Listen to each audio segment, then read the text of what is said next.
आज का ये एहतजाज बेसिकली वासा यूनियन की तरफ से था। वासा के मुलाजमीन थे और उसमें बलूचिस्तान की दीगर जो लेबर फेडरेशन और जो मेहनतकश और मज़दूर है उनका एक एहतजाजी धरना था। आज का ये एहतजाज का बुनियादी मकसद वासा के जो मुलाजमीन है, एक तो जो कॉन्ट्रैक्ट के मुलाजमीन हैं उनको परमानेंट किया जाए, दूसरा उनका ओवर टाइम का मसला है, यानी वो छुट्टियों वाले दिन भी जो है वो काम करते हैं, डबल शिफ्ट में काम करते हैं, दिन रात काम करते हैं, लेकिन उनका ओवर टाइम जो है वो गवर्नमेंट ने बंद कर दिया है, तकरीबन पिछले 6 महीने से रोका हुआ है।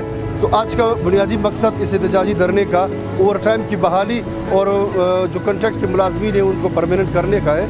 लेकिन इसके साथ साथ गवर्नमेंट आज तक, ये आज 21वीं सदी है और 2020 का इख्तिताम है, आवाम को साफ पानी फराहम करने तक नाकाम रही है।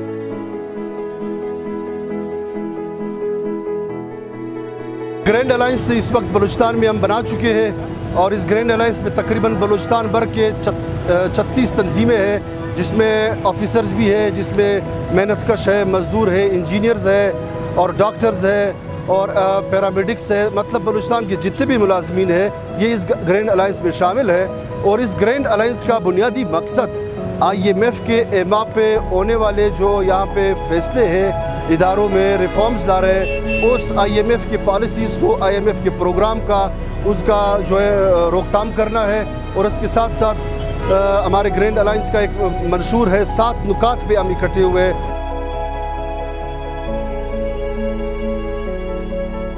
अगर ये पाकिस्तान लेवल पे हम इसको दोबारा मुनज़्ज़म कर पा सकेंगे तो इस वक्त जो है हमारा एहतजाज सख्त होगा। पूरे पाकिस्तान के स्टेट मशीनरी को मुकम्मल तौर पे बंद करने का भी इसमें प्रोग्राम है।